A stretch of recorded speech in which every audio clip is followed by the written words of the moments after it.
এটা আমার বাচ্চাদের কথা বলতেছি, আপনারা এমন করেন কেন? তার মানে বুঝতে পারতেছেন? জি জি জি। সব কিছুতে আইন চলে না, আমরা আইনের পায়রবি করি, ঠিক আছে, কিন্তু বাইরের দিকেও খেয়াল রাখতে হবে, চোখ কান খোলা রাখতে হবে। কোন সুযোগে কে আমাদের উপরে হামলা করে বসে। সব জায়গায় আপনাকে ফিজিক্যালি হামলা করবে না, ট্র্যাপে ফেলায়া তারপরে আপনার জন্য রাস্তাঘাট বন্ধ করে দিবে, মানুষ আপনার দিক থেকে ছুটে চলে যাবে। তাইলে প্রথম বিষয়টা, পরিকল্পনা যদি আপনি তৈরি করতে চান, যেটা অলরেডি আপনাদের কাজ, এখন 31 তারিখের ভিতরে পরিকল্পনা অনুমোদন করায় নিতে হবে। থানা তার পরিকল্পনা দিয়ে দিছে, আপনার ভাগে পড়ছে 10, থানা ভাগযোগ করে দেখছেন যে 10 করে দিলে মোটামুটি হয়ে যায়। কিন্তু আপনি যদি 10 করতে চান, আপনার পরিকল্পনা নিতে হবে কমপক্ষে 20, কিংবা একেবারে না করলেও 15। এখন কি বোঝা গেছে? তাইলে দায়িত্বশীল হিসাবে সব সময় পরিকল্পনা করার সময় এই 4টা জিনিস অ্যাসেস করে এটাকে কাগজে কলমে সুন্দর করে লিখে ফেলবেন।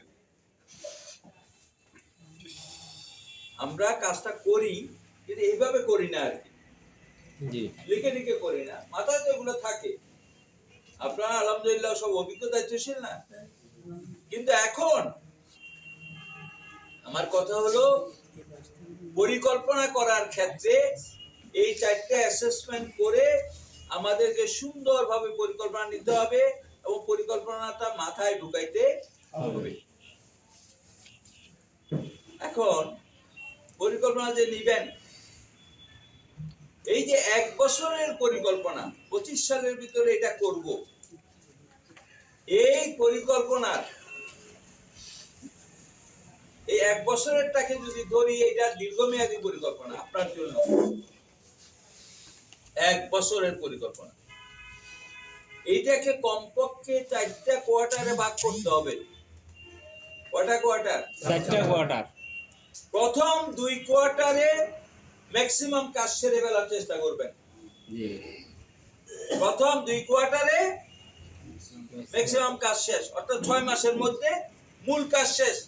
টার্গেট আদায় করে ফেলতে হবে 6 মাসের ভিতরে, 1 বছরের টার্গেট, কিন্তু আমার চেষ্টা থাকবে 6 মাসে ওই টার্গেটটা আমি করে ফেলবো। তখন আপনার বুকে সাহস আসবে ইনশাআল্লাহ এবার পরিকল্পনায় ফেল করব না। সেজন্য ওই যে আপনার জনশক্তি বৃদ্ধি, সহযোগী, আমার আগে 500 টাকা বাইতুল মাল নিতে হলে একজনের কাছে 5 বার যাতায়াত করতে হইতো, আর এখন দিন ভালো হয়ে যাওয়ার কারণে 1000 টাকা কে যে আগে